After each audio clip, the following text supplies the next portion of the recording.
Ash Ketchum, better known as Satoshi, beat Dande/Leon and became the Pokemon champion like no one ever was. With him becoming a champion, the Pokemon Company decided to finally retire him after 25 years of journey throughout the world. This guy has filled my childhood and probably many of yours too with memories of joy. For these memories and to commemorate his 25-year-long journey, this is my tribute to Satoshi. We will first start off with the originals, Kanto. A reminder before starting the run, I will refer Ash with his original Japanese name Satoshi, as that's the name I am most familiar with. Immediately, I am faced with an important decision, the starter. Since Satoshi had all three of them, I can choose any of the three starters. But only his Charmander evolved, so I will be using it. As much as I hate missing up on Squirtle, that's for the better. After which I catch Pidgey at Route 1 as my first encounter and decide not to nickname any of my Pokemon since Satoshi also did not. If you are thinking why there are no Pokemon in the first slot, it's reserved for the best partner of Satoshi. No one can ever take his place. The next catch might be controversial as Mankey only appeared for 3 episodes? But I still decided to use her as without Mankey Brock will almost be impossible. At Route 2 I catch a Caterpie who, spoiler alert, made a return in the last episode of Journey, which honestly was a clever way for his comeback.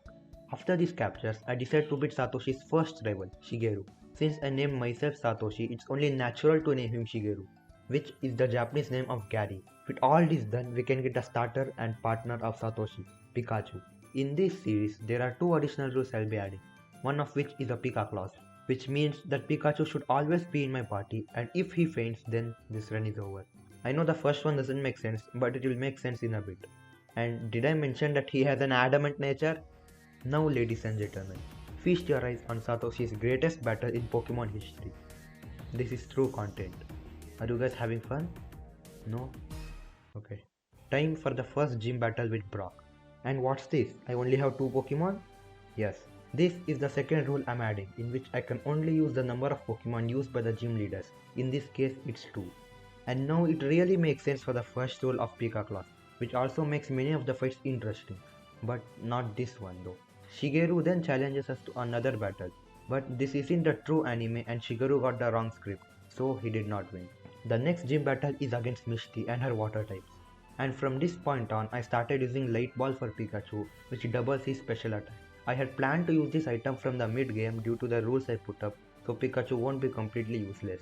But this fight itself ended up being difficult without the Light Ball. I think it's fair for the rules I have. And the Light Ball also means that Pikachu can't hold any other items, so it's not completely free. Shigeru tastes defeat once again and I challenge the third gym leader, Lieutenant Surge. The Pokemon I ended up bringing is Pikachu, Mankey and Charmeleon. And ignore that fourth mon, it's a HM user. Surge's Voltop starts off great with a Sonic Boom miss while Ember does a big chunk of its health. After taking a Screech, Charmeleon finishes them off with another Ember. Surge then sends a Pikachu of his own who survives the Ember at red and paralyzes Charmeleon.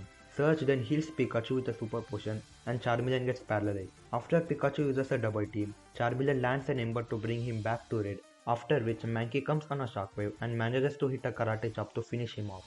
Raichu comes next and does what he does and starts setting up double teams, while Mankey misses a dig. After the third double team, Mankey lands a karate chop for a decent bit of damage.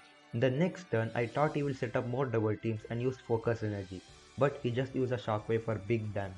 Accurate would have just killed Mankey, but luckily it doesn't and I switch to Charmeleon on a quick attack. After tanking a shockwave, Charmeleon uses an Ember which gets a lucky burn and Oranberry heals a bit of Charmeleon's health. I know Surge will heal or cure the burn this turn, so I try another Ember, but it misses. I have to risk a crit here as Mankey is too low and Pikachu can't take 2 of those. But Satoshi's plot armor comes in clutch and not only do I dodge the crit, but a blaze boosted Ember defeats Raichu, ending this cringeness. After traveling to Rock Tunnel, I reach Celadon City, where I can challenge Erika for my 4th gym badge. The Pokemon I ended up bringing is obvious. It was Pikachu, Charmeleon and Pidgeotto. Victory Bell misses its stun spore, so Pidgeotto takes her out unharmed. Tangela then tanks a wing attack and poisons Pidgeotto, after which one more wing attack takes her down. Next up is her ace, Wildbloom. Pidgeotto will take a bit of damage every turn due to poison, but I ignore it this turn and use a wing attack for a big chunk, while Acid gets a defense drop. I of course switch to Charmeleon next turn on an Acid. The next turn, Wildbloom endures the Ember and lands a Stun Spore, which gets cured by a Cherry Berry. Erika then heals with a Hyper Potion and Ember does baby damage. Ember is doing hardly anything because Voltoom is quite bulky and it's Ember. And yeah, if you're interested in seeing how bulky Voltoom really is, then check out my grass only run through Fire Red, which was like an year ago. With Erika defeated, the level cap skyrockets and I fight Giovanni for the first time. His Onyx and Rayhorn were no problem for Primeape, but Kangaskhan causes some problems as Mega Punch does big damage and Karate Chop does almost the same amount. Primeape is dead to another Mega Punch, so I switch to Charmeleon, who takes exactly half from a Mega Punch. Charmeleon will die to another one, but none of my attacks are quite bulky to tank 2 Mega Punches. And hey, for all we know, that attack might be a high roll, but there is also a possibility of it being a low roll. But I believe in Charmeleon and use a flamethrower, and Plot Armor ends up saving him again as Kangaskhan uses a Tail Whip. Kangaskhan survives the flamethrower at red, but Giovanni won't use any healing item, so Pidgeotto can just tank one Mega Punch and kill her with a quick attack. After saving Fuji from the Pokemon Tower, I get the Pokeflute, which opens up one more encounter to us. And no, it's not Snorlax. This thing is a monster, and besides, Satoshi caught him in Orange Islands and not in Kanto region. This same applies to Lapras, so I won't be using Snorlax and Lapras. After Snorlax is gone, it opens up the lower part of Kanto where I can get a Super Rod. This rod can be used to fish up a Grimer at Celadon City. It was a 1% encounter and took ages to catch, but I got it at the end. Okay, I lied, it's not one encounter, it's two. I can fish up a Krabby from Route 10. Now, there is only one encounter left in this run, which are the infamous 30 Tauros Satoshi caught in the Safari Zone. I don't think I will be able to catch him, as Safari Zone encounters are always hard to catch, and Tauros is particularly harder. Tauros is among my favorite Pokemon, so it would have been amazing if I would have gotten to use him. Okay, I guess I can use him in this run. This Tauros has a lonely nature. Makes sense why I was able to catch him. Next is the rival battle at Silphco. Shigeru leads with Pidgeot, who uses Quick Attack for a sizable chunk of Pikachu's health, while Thunderbolt finishes him off. Growlithe shares the same fate, and next comes Execute. I switch to Muk to observe any status moves he uses, and next switch to Charizard on a Leech Seed and kill the eggs. Next comes his ace Blastoise. After a bit of chip from Leech Seed, I switch to Muk, who is very bulky on the special side, and a combination of Screech and Sludge takes care of Blastoise. Alakazam wastes time setting up Future Set and gets one shot with a secret power from Tauros. Giovanni is a cakewalk now since Kangaskhan for some reason does not have Mega Punch. The next gym leader is Koga, for whom I bring Pikachu, Tauros, Muk and Butterfree. His coughings have self-destruct, so I have to be careful here. The battle starts off great with Butterfree's Psychic one-hitting his coughing. Next comes Muk, where I use Safeguard to avoid Toxic while he uses Minimize. The follow-up Sleep Powder misses due to Minimize, and he sets up Acid Armor to boost his defenses. Butterfree lands the Sleep Powder and Psychic does half while Muk is sleeping. The next Psychic lands and finally kills Muk. Okay, survive. Safeguard ends and Koga will heal with a Hyper Potion. I surprisingly land the next two Psychics, which leaves Muk with literally 1 HP while he wakes up and Sludge poisons Butterfree. I set up a Safeguard when Koga heals his Muk and bring out Tauros while Muk sets up another Minimize. Tauros says no to all this nonsense and uses a Strength which crits taking down Muk in one hit. Coughing is also a one hit with Strength while Wheezing is a 2 hit. Bruh. Well, at least the Pechaberry kills the Toxic, so one more attack ends this fight. I then challenge Sabrina with Tauros, Pikachu, Charizard and Kingler, but sadly the other three ended up being spectators for the massacre that Tauros put forth. Okay, Mr. Mime can survive one hit from Tauros, but it just ended up critting, so all it did was save me some time. I waste no time and directly go battle Blaine with Pikachu, Charizard, Kingler and Muk. This won't be such an easy sweep as Kingler isn't particularly the strongest special attacker out there, but his unevolved fire dogs go down 1 per hit, while his Rapidash and Arcanine are 2 subs each. As you can see, even a non-existent special attack stat is more than enough to sweep Blaine. This is no different for Giovanni as well, for whom I switch Muk to Tauros as Muk is weak to ground type moves. Kingler again sweeps through most of his team, but Nidoking and Nidoqueen are a bit bulky, and Queen manages to land a crit to get Kingler low, but other than that, nothing really proves to be any challenge here. I skipped the Route 24 rival fight since his team is almost identical to the final fight. After a while of thinking, this is the team I finally settled to. Pikachu, Charizard, Tauros, Primeape, Muk and Kingler. I left out Pidgeot because he's thoroughly outclassed as both a normal type and a flying type by Tauros and Charizard. And Satoshi had released his Butterfree, so it did not feel right to use him. But believe me, Butterfree is a good pick for the Elite Four. Compounded Sleep Powder is broken. The first Elite Four is Lorelei. Her lead is a Dugong, while I send my trusty Pikachu. One single Thunderbolt defeats the Dugong, and I thought that Cloyster will waste time with Protect, so I set up a substitute, but he uses Spikes. And the next turn she ends up using Protect. Double Protect fails, so Cloyster also dies to one Thunderbolt. So does Slowbro and surprisingly Lapras too. Light Ball might be broken, who knows. Jinx tanks a Thunderbolt barely and breaks Pikachu's sub with an Ice Punch. And after Lorelei uses a full restore, Pikachu kills the Jinx with a critical hit. Second to fall is Bruno.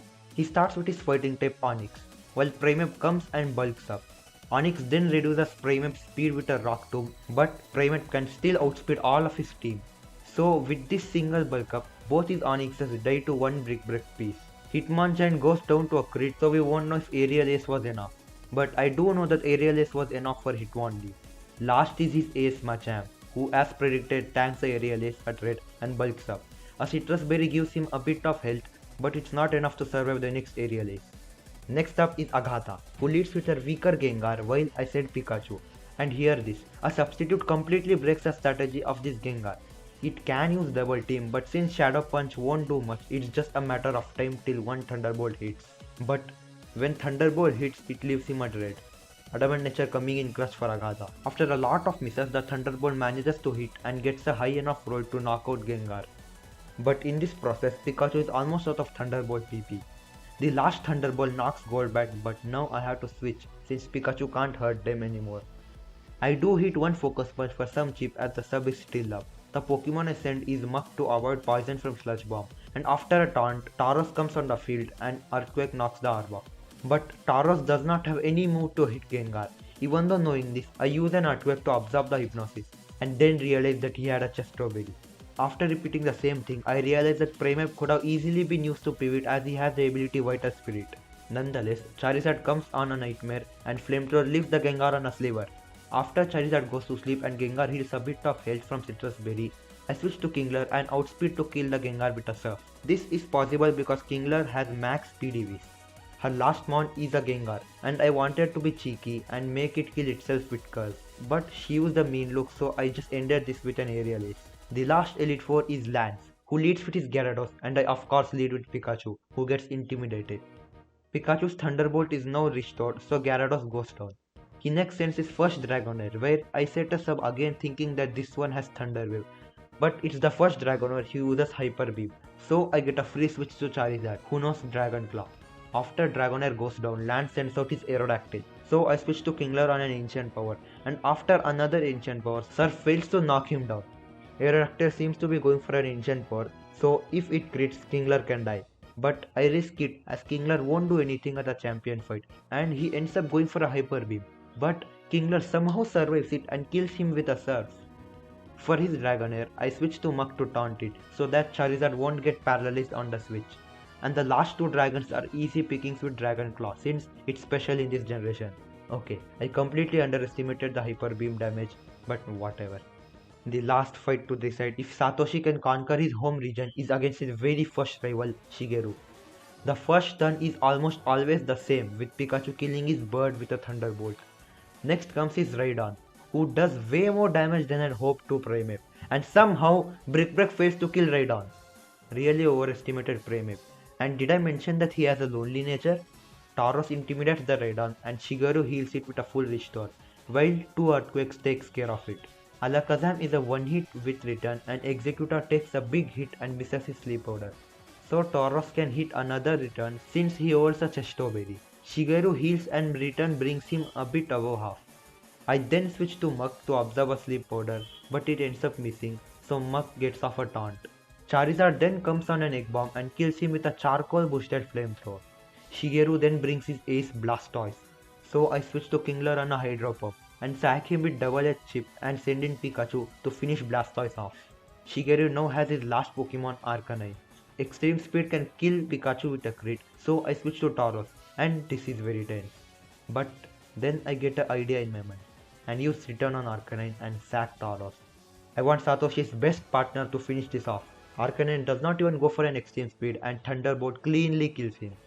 Now, imagine, Professor Oak comes and sees this sight, he will be like, wow, this Pikachu flawless my grandson. This kid sucks. This run was super fun, and I will be beating every other region with Satoshi's Pokemon. Next on the list is Johto. Any feedback for this challenge will be appreciated, and subscribe if you want to see Satoshi beating all the other regions.